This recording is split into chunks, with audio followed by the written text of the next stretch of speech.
The reward message appeared on the mirror's surface. "Lucky fucker," Jace said with a note of envy. "Good luck using it." "Thanks, bro." Alex grinned, oblivious. This was the third and final wolf room on the floor. The goblin mirrors had also been dealt with, earning Helen an impressive number of levels. At this point, she was close to reaching the class's limit, leading to speculation as to what would happen when she did. Alex seemed convinced that if she managed to hit the max and defeat the tutorial boss, she might keep the class permanently without having to activate it from a mirror. It was a nice hypothesis, but based on absolutely nothing. Will, too, had reached level 4 of his class, earning him the poison resistance, short blade, and light landing skills. Each of them was good individually, but as Jace had gleefully pointed out, not terribly useful in the current situation. "That's the floor," the boy said in a determined tone. "Only 2 left." No one responded. Just as Alex had predicted, the group had found 2 hidden mirrors during their search of the second floor. Ironically, one was in the vice principal's office and the other in a small supply closet. None of them had activated upon seeing Helen, which was good. As a result, the children had decided to explore the rest of the second floor without incident. Now there was another decision to make. "What do you think?" Helen turned to him. "We go up or get some more levels?" "We take the next weapon," Will replied. "If Alex is right, it'll only get more difficult further up. With luck, we might get another class weapon." "Unless Stoner." The jock leaned on Will's shoulder. "I've given up getting anything worth fuck, but you 3 need all the help you can get." "For real." Alex nodded. "Another night piece might drop. The hint said that there are 7 weapons that will help us. It didn't say that there were only 7 rewards." "He's right." Will had to agree. "We might get something completely different. Either way, it'll still be useful and will eliminate another hidden mirror." He paused. "Or 2. Even with all their current level boost, the boy wasn't sure they could manage to defeat 2 elite enemies back to back. Hopefully, he'd turn out wrong. When it came to eternity, they had to face them one at a time, allowing for a rest in between. Exhaustion and injuries didn't fade, though. "We start with the storage mirror," Will continued. "It's better for traps and will let us move the fight into the corridor." "Look at you!" The jock tapped him on the back. "Thinking strategically. If this is over, join the team. It'll be good for you." If eternity ever ended, there were 1,000 things that Will wanted to do before joining the football team. The compliment was very much appreciated, though. Who knows? Maybe at some point he might try it out again, just for the fun of it. After smashing another mirror for Alex to stock up on shards, the group went to the storage room. It was one of those small and useless ones whose only purpose was to allow the janitor and local staff to get things quickly instead of walking all the way to the basement. The hidden mirror had appeared on the wall facing the door. If she wanted to, Helen could touch it just by taking a step inside and stretching. As usual, Alex placed several mirror traps on the floor. 2 of his mirror copies were ready to add more in the corridor once the girl had pulled out. "Be careful," Will said. "It might be another snake." "That'll be lucky," she said, placing the massive sword against the corridor wall. "You might get a second knife." Taking a step in, Helen paused and looked over her shoulder. Only Will was visible, holding a throwing knife. Calmly, the girl took out the mirror fragment from one of her pockets and pressed it against the mirror. Nothing seemed to happen. "I guess it only works once the monster is killed," she said, and put it away again. "Here goes." She tapped the mirror, then immediately leaped back into the corridor. The girl was immediately followed by a humanoid figure that leaped out at an even greater speed. Will's reflexes kicked in. His hand moved on its own, throwing a dagger right at the target. There was a loud crunching sound as the figure cracked up, shattering into hundreds of pieces. 2 conflicting emotions appeared in the boy: the quick rush of instant gratification that came with victory, as well as the dread of realizing what they were actually facing. "Thief!" he shouted, throwing several more knives into the storage room. More figures emerged. Far too fast for any details to be made out. They shattered one after the other, consistently getting closer and closer to the corridor. Close the door, Will shouted, throwing what was left of his knives. Jace, hide somewhere fast. Without needing to be told twice, Alex's mirror copy slammed the door, scattering a dozen mirror traps in front of it. Helen, too, grabbed her sword from the wall, ready for a fight. What the heck, Stoner? Jace asked. Just because I'm not like you guys. We're facing a thief copy, Will interrupted, moving further down the corridor. He won't face us directly. He'll go after the weakest target, and that's you. For real, bro, Alex agreed, while creating a dozen mirror copies of himself. If one dies, the loop restarts. The jock clenched his fists. Humiliation was one thing he still couldn't come to grips with, even after all this time as a craftsman in eternity. Next loop, I'm taking another class, he shouted as he rushed down the corridor. 4 copies of Alex followed him. Will was just about to yell out some more instructions when the door flew off its hinges, slamming into the opposing wall of the corridor. Thieves poured out by the dozens. The ones in front froze in place, captured by Alex's mirror traps, only to be shattered by those coming from behind. HORIZONTALSLICE. Helen's sword cut the cluster of thieves like grass, filling the air with mirror fragments.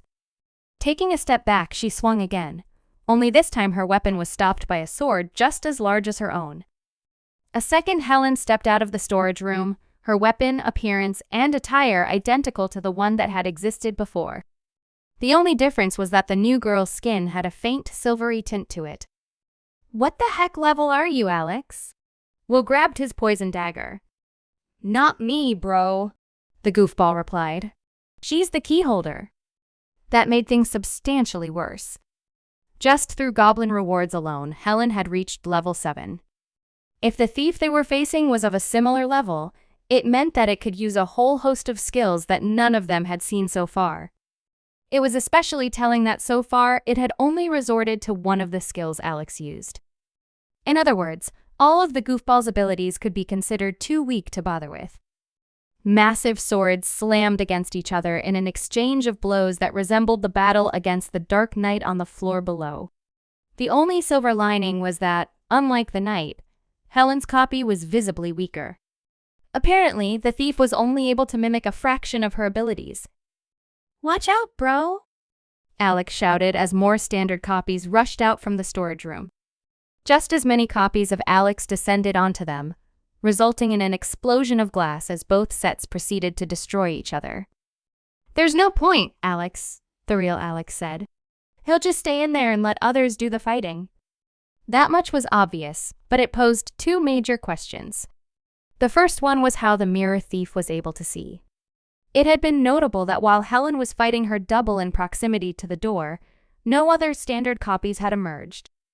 It was only when the two had moved well away from the storage room that a new wave had emerged. More importantly, though, where was the enemy getting his mirror shards from? According to the skill, one needed mirror fragments to create traps and copies, and there definitely weren't any in the closet room, or even the entire floor. Any mirror the group had come by had been smashed and the fragments placed in Alex's backpack. Helen! Will shouted. Can you handle things here? What am I doing right now? The girl shouted back, finishing a vertical slice that effectively split a portion of the floor. I'll go in the mirror where he's hiding. You deal with the corridor. Remember, you're not the target. There was no need to spell it out any further. The enemy's strategy was obvious. The way the forces were matched, it didn't need to win outright, just overwhelm them for long enough to kill Jace. The solution was to take the battle to the elite. Alex, can you make me a path? Will asked. 10 steps away, waves of mirror copies kept on clashing into one another. You sure, bro? Even if you make it, I won't have much for the next one. If I don't make it, there won't be a next one this loop. Right. Got you, bro. The goofball took off his backpack and poured its contents onto the floor. Hundreds of mirror fragments crashed down with the unmistakable screechy crunch that only glass could make. Here goes, bro. A torrent of Alexes emerged, rushing down the corridor like a river. They were smart enough to avoid the fighting Helens, moving along the walls of the corridor to the point they were able to go for the storage room. The sound of shattering glass intensified. Seeing the shift in strength, the hidden thief tried to increase his own flow of mirror copies, but that proved futile. Slowly but steadily, the Alexas pushed in, moving the point of contact up to the hidden mirror itself. "Time to go, bro," one of them whispered to Will, gently tugging his hand. Taking a deep breath, Will took a step forward, letting himself go along with the flow. For a while, he felt as if the river of copies was carrying him like a leaf along a stream. He didn't feel anyone pushing him, and at the same time, he appeared to move without doing so. In a matter of seconds, he was already in the storage room and on his way to the mirror itself. "Just like AMOBA," another Alex said. "Get ready to jump," a third added. Will was already ahead of them. Thanks to his rogue skills, he had already established the best moment to react and what trajectory to take. A fraction of a second later, he leapt forward, dagger in hand. Alexis shattered as Will tunneled through on his way into the mirror. Upon breaching the reflective surface, the world around him changed into an endless plain of white. In nearly all aspects, it resembled the room of the wolf challenge. But instead of wolves, a single humanoid figure was standing a short distance away, causing dozens of copies of himself to constantly pour out. It was here that Will could see the features of his enemy clearly for the first time. What initially shocked him was how nondescript the person was. He looked vaguely familiar and non-specific at the same time. Even now, the boy would have difficulties describing him to anyone. If there was one word he could use, it was average, average height, average build, average skin tone. Even his hair was of average length and color. The clothes were the only thing remarkable, as one might call the tires of a car remarkable. Casual and grayish black, they were what anyone would wear if they weren't fussy about their appearance. Jeans-like trousers, a long-sleeved hoodie with its hood down, and a pair of black, fingerless gloves. A knife belt was strapped around his waist, with over a dozen of shiny, reflective daggers. Noticing an intruder in his domain, the thief turned his head slightly, looking straight at Will. "Knife," the boy whispered, opening his right hand. A weapon instantly found its way there, placed by one of Alex's copies. Concentrating on his target, Will made the throw. The knife split the air, hitting the thief right in the forehead. Sadly, the moment of joy was short-lived, as the attack caused the man to shatter, transforming into mirror fragments. "Another copy?" Will blinked. A split second later, 5 of the goofball's copies nearby simultaneously broke to pieces, only to have the dark thief emerge 2 steps away, knife in hand.